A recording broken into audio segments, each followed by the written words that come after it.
नमस्कार, नई परख के राष्ट्रीय मुद्दा कार्यक्रम में आपका स्वागत है। आज के इस कार्यक्रम में हम हमारे देश की राजनीति में प्रासंगिक मुद्दों के रूप में चल रहे कुछ मसलों पर बातचीत करेंगे और इन मुद्दों पर बातचीत करने के लिए हमारे साथ हमेशा की तरह प्रोफ़ेसर अभय कुमार दुबे हैं। अभय सर नमस्कार।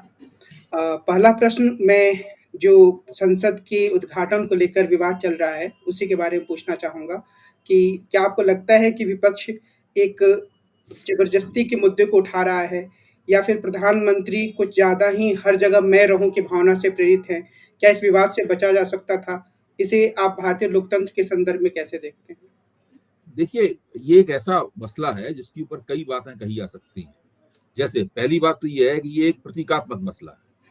ये मानना कि इस मसले के ऊपर इस मसले से कुछ वोटों की गोलबंदी हो जाएगी या भाजपा कमजोर हो जाएगी या प्रधानमंत्री इसका उद्घाटन कर देंगे, इससे प्रधानमंत्री की छवि में कोई विशेष बात पैदा हो जाएगी या उन्हें उद्घाटन नहीं करने दिया गया या उनके उद्घाटन का प्रतिरोध किया तो इससे किसी और की राजनीतिक गोटी लाल हो जाएगी, ऐसी कोई बात नहीं। मुख्य तौर पर ये एक प्रतीकात्मक मसला है और इस मसले को उठाकर विपक्ष ये दिखाना चाहता है कि प्रधानमंत्री का जो एक फोटो अपॉर्चुनिटीज को की जुगाड़ में रहना और लगातार उसका अपने पक्ष में दोहन करना और पूरे ये मानना कि वो नेहरूवादी लोकतंत्र का की पुनर्रचना कर रहे हैं और उस पुनर्रचना करने में मुख्य हाथ उन्हीं का है।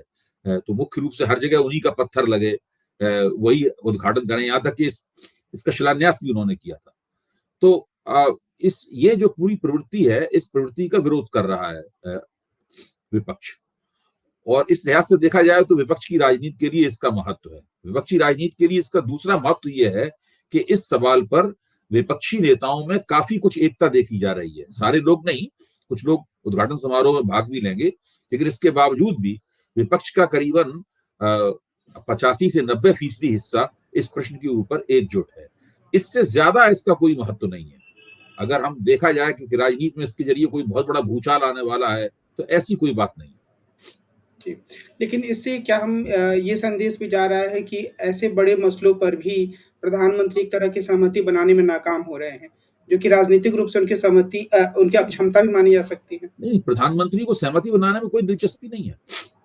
उन्होंने कभी भी राजनीतिक सहमति बनाने में दिलचस्पी नहीं दिखाई, चाहे कोई भी मसला हो। विवादास्पद मसले तो एक तरफ हैं, जो मसले विवादास्पद नहीं होते हैं और जिनके ऊपर आसानी से सहमति बनाई जा सकती है, प्रधानमंत्री को उसमें भी सहमति बनाने की कोई रुचि नहीं है। वो तो विपक्ष के साथ किसी तरीके से जुड़े हुए दिखना ही नहीं चाहते। ये सहमति बनाने का प्रयास तो दिखाई पड़ता था अटल बिहारी वाजपेयी के जमाने में, लाल कृष्ण आडवाणी के जमाने में, क्योंकि वो लोग मुख्य तौर पर गठजोड़ राजनीति के महारथी थे। उन लोगों का मानना था कि गठजोड़ राजनीति के जरिए ही उनकी पार्टी धीरे धीरे मजबूत हुई होगी, और ऐसा हुआ भी। भारतीय जनता पार्टी उन दोनों उनकी गठजोड़ राजनीति के जरिए ही मजबूत हुई। उनका नारा था कि राष्ट्रीय जनतांत्रिक गठजोड़ यानी कि एनडीए इतना मजबूत होगा, भाजपा उतनी मजबूत होगी।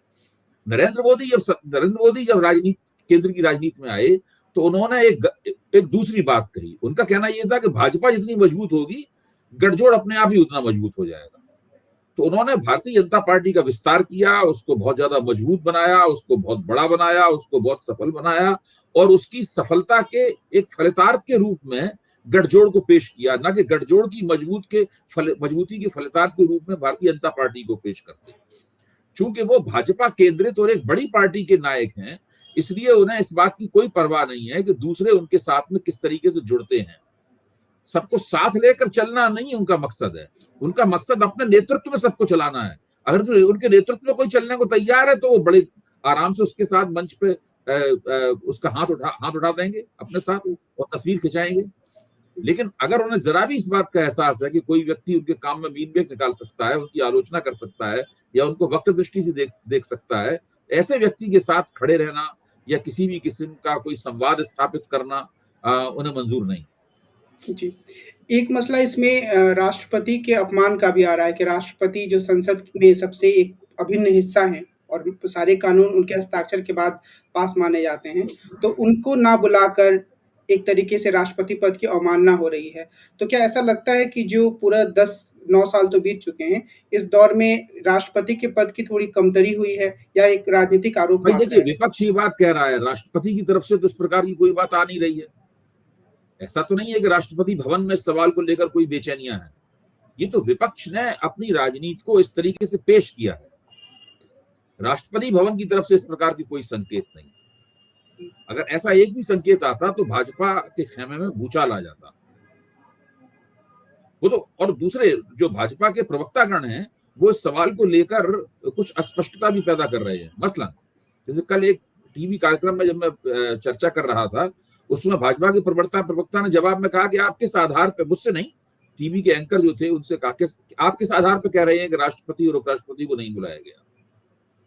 तो जब कांग्रेस के प्रवक्ता ने कहा कि भाई निमंत्रण पत्र में तो उनका नाम नहीं है, तो उनका कहना था निमंत्रण पत्र में नाम न होने का ये मतलब नहीं है कि हमने उनको निमंत्रित नहीं किया। तो मामला कुछ इस तरह का है। तो जहां तक राष्ट्रपति का सवाल है, ऐसे राष्ट्रपति इस देश में बहुत कम हुए हैं। बिल्कुल आजादी के बाद हुए राष्ट्रपतियों को अगर आप छोड़ दें, अगर आप डॉक्टर राजेंद्र प्रसाद और सर्वपल्ली राधाकृष्णन जैसी हैसियत के राष्ट्रपतियों को छोड़ दें, तो ऐसे राष्ट्रपति बहुत कम हुए हैं जिन्होंने अपनी कोई राजनीतिक और राष्ट्रीय स्वायत्तता प्रदर्शित की हो। कुछ ज्ञानी जैल सिंह ने एक जमाने में की थी, लेकिन उसका भी विवाद पैदा हो गया था। उसके अंदर भी वो राष्ट्रपति की स्वायत्तता जैसी गरिमा नहीं थी। क्यों? ज्ञानी जैल सिंह का राष्ट्रपति पद के ऊपर जो उन्नयन हुआ था, उसमें भी उनकी इंदिरा गांधी की वफादारी की ही प्रमुख भूमिका थी। यहां तक उस वक्त कहा गया था, मुझे याद है, ज्ञानी जैल सिंह राष्ट्रपति बने थे तो कहा गया था कि आमतौर पर राष्ट्रपति जो है वो रबर स्टैंप होता है, लेकिन इस बार तो रबर स्टैंप को ही राष्ट्रपति बना दिया गया। ये बात ज्ञानी जैल सिंह के बारे में कही गई थी। उन्हीं ज्ञानी जैल सिंह ने फिर आगे जाकर एक बार राजीव गांधी को चुनौती भी दी। तो उस चुनौती से राजनीतिक विवाद तो पैदा हुआ, लेकिन उससे राष्ट्रपति की जो संस्था थी, उस संस्था को कोई एक नई बात मिली हो, वो नहीं है। आप इसके मुकाबले आप चुनाव आयोग की संस्था को देखिए। हालांकि दोनों संस्थाओं में बहुत फर्क है। चुनाव आयोग की संस्था एक कार्यकारी संस्था है और राष्ट्रपति का पद एक कार्यकारी पद नहीं है, वो एक औपचारिक संवैधानिक पद है। चुनाव आयोग में जब शेषन की नियुक्ति हुई, टीएन शेषन की नियुक्ति हुई, तो उन्होंने अपनी कार्रवाइयों से राष्ट्रपति चुनाव आयोग के चुनाव आयुक्त को एक खास तरह का रुतबा प्रदान किया। अब घोषित या अघोषित रूप से चुनाव आयोग उसके बाद से ज्यादा शक्तिशाली हो गया। जो चुनावी आचार संहिता है जो है वो शेषन के कार्यकाल की देन है। उससे पहले ऐसी कोई चुनावी आचार संहिता कुछ थी नहीं, उसके बारे में हम लोग चर्चा नहीं सुनते थे। तो व्यक्ति आकर पद की मर्यादा को बढ़ा देते हैं और ऐसे व्यक्ति यदा कदा ही आते हैं। मैं तो ये मानता हूं कि जो शेषन ने किया था, ना शेषन के पहले किया गया, ना शेषन के बाद किया गया। इसी तरीके से पहले के 2-3 राष्ट्रपतियों को छोड़ दिया जाए, बाकी राष्ट्रपतियों ने सरकार का प्रभुत्व सिर झुकाकर माना है। वो राष्ट्रपति पद पे गए हैं, शोभा प्रतिष्ठा का उनका पद है और उसी हिसाब से उस पद का वो निर्वाह करते हैं। जी, आगे बढ़ने से पहले मैं चाहूंगा कि अगर थोड़ा सा बता पाए कि ज्ञानी जैल सिंह और राजीव गांधी वाला विवाद क्या था, शायद दर्शकों को थोड़ा राहत हो। देखिए, अभी इसमें मुझे बहुत ज्यादा अच्छी तरीके से याद नहीं है। उन दिनों में पत्रकारिता किया करता था, बहुत आसानी से विवाद के। ज्ञानी जैल सिंह ने प्रधानमंत्री को एक पत्र लिख दिया था किसी मसले के ऊपर। वो मसला मुझे अभी ठीक से याद नहीं आ रहा है। तो उस पत्र से काफी हंगामा हो गया था। राष्ट्रपति से और राजीव गांधी के पास संसद में बहुत बड़ा बहुमत था। उतना बड़ा बहुमत तो देश में जवाहरलाल नेहरू को भी प्राप्त नहीं हुआ, इंदिरा गांधी को भी प्राप्त नहीं हुआ। उनके पास 400 से ज्यादा सीटें थी। ऐसे शक्तिशाली प्रधानमंत्री को उन्होंने एक ऐसा पत्र लिख दिया था जिसमें सरकार के किसी कदम के प्रति उनकी असहमति थी। तो उससे काफी बड़ा राजनीतिक विवाद पैदा हुआ था। जी, इस मसले से आगे बढ़ते हैं।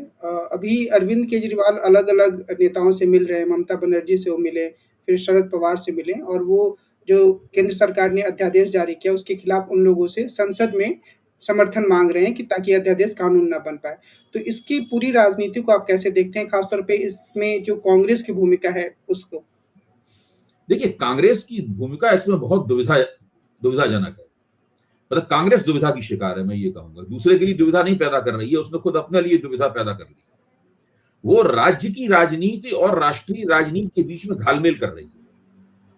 भाई, राज्यों की राजनीति में दिल्ली और पंजाब में आम आदमी पार्टी ने कांग्रेस को बहुत नुकसान पहुंचाया है। दिल्ली में लगातार 2 चुनावों में कांग्रेस का सफाया करके 0 कर दिया। पंजाब में भी कांग्रेस का लगभग उसने सफाया कर दिया। अब अरविंद केजरीवाल जो संघर्ष कर रहे हैं, वो संघर्ष केवल आम आदमी पार्टी की सरकार के लिए नहीं है। दिल्ली में कोई भी सरकार बनेगी उसको भी वो अधिकार होंगे जो जिन अधिकारों के लिए अरविंद केजरीवाल संघर्ष कर रहे हैं। यहां तक जैसी कि मेरी जानकारी है, जो शीला दीक्षित मुख्यमंत्री थी तो 2009 में उनके पास इस तरह के अधिकार हुआ करते थे कि वो अफसरों की ट्रांसफर पोस्टिंग कर सकती, लेकिन उसके बाद से वो धीरे धीरे करके दिल्ली के मुख्यमंत्री से वो अधिकार छीन लिए गए। और अरविंद केजरीवाल के जमाने में भाजपा सरकार ने तो हद ही कर दी है। वो इस तरह चल रही है जैसे कि वो एक, जैसे दिल्ली की विधानसभा और दिल्ली की सरकार एक म्युनिसिपैलिटी भी नहीं है।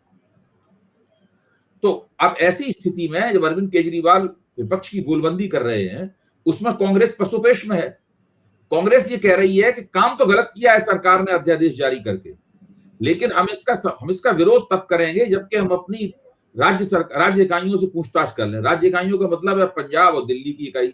पंजाब में प्रताप सिंह बाजवा और दिल्ली में उनके दूसरे जो नेता हैं, इसमें शीला दीक्षित के पुत्र संदीप दीक्षित हैं और अजय माकन हैं, वो दोनों इस बात के खिलाफ हैं कि इस मसले के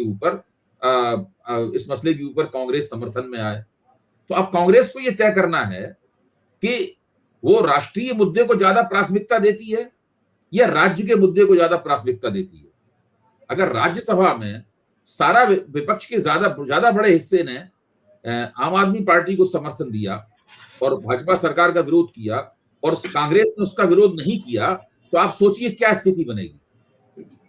भाजपा के पास शायद जितनी संख्या से उन्हें अपने को पास कराना है उसमें 10 सांसदों की कमी है और कांग्रेस के पास 30 सांसद हैं। तो कांग्रेस चाहे तो उसको पास करा सकती है और कांग्रेस चाहे तो उसको पास करने से रोक सकती है। अब गेंद पूरी तरीके से कांग्रेस के पाले में है और कांग्रेस ये तय नहीं कर पा रही है और अरविंद केजरीवाल बड़ी तेजी के साथ अपनी राजनीतिक बिसात बिछा रहे हैं और वो अधिक से अधिक बड़े महत्वपूर्ण विपक्षी नेताओं को, जो कि कांग्रेस के हमजोली भी है, कांग्रेस के साथ गठजोड़ में भी है, उनको अपने पक्ष में ले रहे हैं। तो ऐसी स्थिति में कांग्रेस के लिए और भी ज्यादा दुविधा हो जाती है। मेरे ख्याल से मल्लिकार्जुन खड़गे को, राहुल गांधी को और सोनिया गांधी को इस मसले पर फटाफट निर्णय लेकर अपना रवैया साफ करना चाहिए। जितनी वो उसमें देर लगाएंगे उतनी ही उनकी राजनीति में दिक्कत होगी और विपक्षी एकता का एंकर बनने में उन्हें उतनी ही मुश्किल पेश आएगी। यानी कि ज्यादा बड़े लक्ष्य के लिए उन्हें राज्य स्तर की जो राजनीति उसको थोड़ी बहुत पीछे छोड़ना होगा। मसला ये है कि इस वक्त हर राजनीति लोकसभा चुनाव के मकसद से हो रही है। ये तो देखिए, इस पहले तेलंगाना का चुनाव होगा। तेलंगाना के चुनाव में कांग्रेस और के चंद्रशेखर राव की पार्टी जो भारत रक्षा समिति है उसके बीच में टक्कर होगी। भाजपा वहां तीसरे नंबर की पार्टी है। भारत राष्ट्र समिति, हाँ, भारत राष्ट्र समिति, भाजपा वहां तीसरे नंबर की पार्टी है, उसके बीच में टक्कर होगी। इस तेलंगाना का चुनाव हो जाने के बाद में बाकी जो 3 राज्यों में चुनाव होंगे वहां कांग्रेस मुख्य विपक्षी दल है। वहां तकरीबन 2 पार्टी सिस्टम है उन तीनों राज्यों में, छत्तीसगढ़ में, मध्य प्रदेश में और राजस्थान में। इसलिए वहां कांग्रेस को उस तरह की कोई उलझन नहीं है कि किसी वो गैर भाजपा शक्ति के साथ उसका मुकाबला हो रहा है। तो तेलंगाना के बाद में 3 राज्यों में ऐसी कोई दिक्कत नहीं है भाजपा के सामने। अगर ऐसी कोई दिक्कत होती तो कांग्रेस फिर से यहां पर उलझन में फंसती। उसके बाद में सीधे फिर लोकसभा का चुनाव है। तो तेलंगाना में बीआरएस से टक्कर के बाद में कांग्रेस के सामने सीधे 3 राज्यों के चुनाव हैं और उसके बाद उनके सामने लोकसभा चुनाव है। ऐसे में कांग्रेस के सामने स्पष्ट हो जाना चाहिए कि मुख्य तौर पर अब उसे लोकसभा चुनाव की राजनीति करनी है और ये दिखाना है लगातार कि वो विपक्षी एकता करने के लिए थोड़ी बहुत कुर्बानी भी कर सकती है। जी, इस मसले से थोड़ा अलग हटके एक ऐसे मसले की बात करते हैं जिसके बारे में कहा जा चुका है कि अच्छा, चुनावी राजनीति पर उसका कोई प्रभाव नहीं पड़ा, यानी नोटबंदी का मसला। तो 2000 के नोट को गाजे-बाजे के साथ लाया गया था और फिर उसकी विदाई भी कर दी गई और सितंबर तक शायद सबको अपने 2000 के नोट जमा करने हैं। तो इस पूरी परिघटना को नरेंद्र मोदी की सरकार के संदर्भ में आप किस रूप में देखते हैं? देखिए, मैं ये मानता हूं कि नोटबंदी एक बहुत बड़ी गलती थी और उस गलती के दायरे में 2000 का नोट लाना तो और भी बड़ी गलती थी। गलती ही नहीं, मैं इसको जानबूझकर की गई एक ऐसी कार्रवाई मानता हूं जिससे भारत में काले धन को और बढ़ने में मदद मिली। आपने 1000 का नोट बंद किया और 2000 का नोट चालू कर दिया। अब आप सोचिए, 1000 का नोट शर्त के आधार पर बंद किया गया था कि काले धन पे आप वो सर्जिकल स्ट्राइक कर रहे हैं, तब 2000 का नोट क्यों चालू कर दिया? यानी 1000 नोट के रूप में जितनी जगह काले धन को जमा करने में लगती थी, 2000 के नोट में तो आधी जगह ही काले धन को जमा करने में लगती है, ज्यादा सुविधा है उसमें प्राप्ति। वही हुआ, 2000 का नोट कुछ दिन तक प्रचलन में रहा, उसके बाद एकदम वो जिन्होंने काला धन जमा कर रखा था उन्होंने 2000 के नोट को मोनोपोलाइज कर लिया, उस पर अपनी इजारेदारी कर ली, और हमारे और आपके जैसे लोगों के पास से काला धन 2000 का नोट चला गया पूरी तरीके से। यानी कि बैंकों में भी नहीं रह गया, बैंकों ने भी हम लोगों को 2000 का नोट देना बंद कर दिया। यानी 2000 के नोट पर काला धन जमा करने वालों, काला धन वालों की इतनी बड़ी इजारेदारी हो गई कि बैंकों में भी 2000 का नोट नहीं रह गया। आप सोचिए, ये नोटबंदी की सबसे बड़ी विफलता है, जिसको सरकार ने अब स्वीकार कर लिया है। नोटबंदी नरेंद्र मोदी ने क्यों की थी? उन्हें करनी चाहिए थी कि नहीं करनी चाहिए, इसके ऊपर तो फैसला हो गया है। सभी निष्पक्ष लोग जो भाजपा के भोंपू नहीं है, उनको छोड़ के सभी निष्पक्ष लोग मानते हैं कि नोटबंदी नहीं करनी चाहिए थी। उसका कोई लाभ नहीं हुआ, उसका नुकसान हुआ, और असंगठित क्षेत्र को उसका बहुत नुकसान हुआ। जहां पर नकदी की जरूरत थी वहां पर नकदी की कमी हो गई, और उससे उस पूरे इलाके की प्रगति जो है वो ठप हो गई।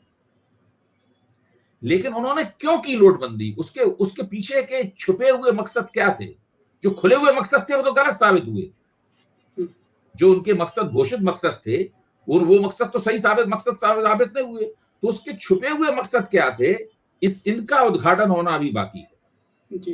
एक इसमें रोचक बात 2000 की जो नोटबंदी हुई है, इस नोटबंदी ने इस जरूरत को और रेखांकित कर दिया है कि उस नोटबंदी 2016 में की गई उस नोटबंदी के जो गोपनीय लक्ष्य थे, उन लक्ष्यों का उद्घाटन करने की कोशिश की जानी चाहिए। जी।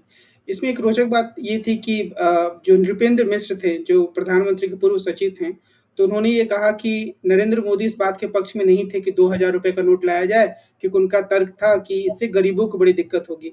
लेकिन बाद में जब और तर्क प्रस्तुत किए गए तो वो मान गए। तो एक तरीके से मुझे लगता है कि प्रधानमंत्री की छवि को हमेशा बचाने की कोशिश भी लगातार चलती रहती है इस तरीके से। देखिए, इन बातों से कोई फर्क नहीं पड़ता है। असली प्रधानमंत्री क्या चाहते थे, किसने उनके कान में कोई राय फूंक दी, उन्होंने राय को थोड़े हिचक के साथ माना या तत्परता के साथ माना, इस चीज से कोई फर्क नहीं पड़ता है। सीधी बात यह है कि उन्होंने अंत में निर्णय क्या लिया। उन्होंने निर्णय लिया कि 1000 का नोट बंद किया जाए, 2000 का नोट चालू किया जाए।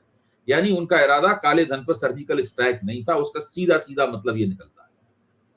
और ये साबित भी हुआ। 2000 का नोट फटाफट काले धन वालों ने उसके ऊपर अपनी इजारेदारी कायम कर ली, यानी बैंकों से भी 2000 का नोट चला गया। मैं इस बात को दोबारा कह रहा हूं कि ये बहुत आश्चर्य की बात है कि एक 2000 की करेंसी बैंकों में भी नहीं रह गई। इतनी ज्यादा काले धन जमा करने वालों ने उसका इतना जबरदस्त उपयोग अपने पक्ष में किया। और आज देखिए, भास्कर में एक नवनीत गुर्जर हैं, भास्कर के संपादक मंडल के वरिष्ठ सदस्य हैं। उन्होंने एक बड़ा दिलचस्प लेख लिखा है भास्कर के अंदर, जिसमें उन्होंने लिखा है कि जब नोटबंदी हुई थी तब लोगों को, जिनके पास छोटे छोटे नोट हुआ करते थे, तो कितनी दिक्कतें उठानी पड़ी, और जिनके पास अभी गुलाबी नोट हैं उनको कितनी सुविधाएं दी जा रही हैं। यानी ये दरअसल सीधे सीधे नोट तो उनको जमा करना है, इनके पास काला धन है। उनको कितना एडवांस में, कितना अग्रिम उनको सूचना दी गई। मई के महीने में ही उनको कह दिया गया आप जून, जुलाई, अगस्त और 3 महीने उनके पास हैं। इन 3 महीनों में वो धीरे धीरे करके अपने 2000 के नोट निकाल सकते हैं। उनसे कुछ पूछा भी नहीं जाएगा। वो चाहें तो अपने नौकर चाकरों और अपने सेवकों या किराए के लोगों से बैंकों के सामने लाइन लगवा कर 2-2 हजार रुपए करके तमाम बदलवा सकते हैं बड़े पैमाने पर, और भी बहुत से तौर तरीके वो अपना सकते हैं। तो मेरे कहने का मतलब ये है कि ये जो काले धन पर सर्जिकल स्ट्राइक का पूरा दावा था, इस कदम ने उसकी पूरी तरीके से हवा निकाल दी। जी। तो कुल मिला के जो आज की हमारी बातचीत है उसमें संसद एक और बात बता दें। कुछ विशेषज्ञों का ये कहना है और मैं उनसे सहमत हूं। उनका कहना है कि बार-बार नोटों को जारी करना या बार-बार नोटबंदी करना, ये जो लीगल टेंडर यानी जो भारत की करेंसी है, उसमें लोगों के विश्वास का क्षय करता है। भाई आखिरकार जो रुपया है वो कागज का एक नोट है। आज हम अगर कोई रुपया हमारे हाथ में आता है तो हमें विश्वास होना चाहिए कि बहुत लंबे अरसे तक इस रुपए की वो कीमत रहेगी जिस कीमत जिसको लेते समय जो कीमत इसकी थी। अगर मान लीजिए 500 का नोट हमारे पास आता है और अगर लगातार मुझे ये डर सताता रहे कि ये 500 का नोट 1 साल में या 2 साल में या 3 साल में अवैध घोषित कर दिया जाएगा, तो हमें कभी भी भारत की करेंसी के ऊपर इतना विश्वास नहीं होगा। अगर भारत की करेंसी को डॉलर के, पाउंड के या यूरो के मुकाबले सारी दुनिया में प्रतिष्ठा प्राप्त करना है, तो फिर ये जो जल्दी-जल्दी नोटबंदियां हो रही हैं, इन नोटबंदियों से परहेज करनी होगी। देखिए, नोट जब पुराने हो जाते हैं तो रिजर्व बैंक हमेशा ही उन पुराने नोटों को चलन से बाहर कर देता है और उनके स्थान पर उसी मूल्य का नया नोट छापता है। नोटों की डिजाइनें भी बदलती रहती हैं, नोटों का कागज भी बदलता रहता है। धीरे धीरे कोशिश प्लास्टिक के नोट लाने की जा रही है, जो अब यूरोप में, पश्चिम में पहले से हो गया है, मतलब ताकि उनकी उनकी उनके उनकी मटेरियल का उनका क्षय ना हो, वो खराब जल्दी ना हो। ये एक अलग प्रक्रिया है, लेकिन किसी नोट को बंद कर देना, ये एक अलग दूसरी बात है। बिल्कुल। तो आज की इस बातचीत को हम यहीं विराम देते हैं, लेकिन कुल मिलाकर जो मुझे लगता है कि जो संसद के उद्घाटन को लेकर विवाद है, उससे ज़्यादा वो एक प्रतीकात्मक है, जैसा कि अभय जी ने भी कहा, लेकिन ज़्यादा महत्वपूर्ण बात यह है कि अगले चुनावों को लेकर कांग्रेस अपनी रणनीति के बारे में ज़्यादा स्पष्टता लाए और जो आम आदमी पार्टी के साथ उसके संबंध है, उसे एक दिशा देने की कोशिश करे, तभी शायद वो बेहतर तरीके से भारतीय जनता पार्टी को चुनौती दे पाएँगे और शायद एक विपक्षी गठबंधन भी बना पाएँ। तो आज की इस बातचीत के लिए अभय सर आपको बहुत-बहुत धन्यवाद। अगले अंक में हम मिलेंगे और अन्य मुद्दे पर बातचीत करेंगे। जी। नमस्कार।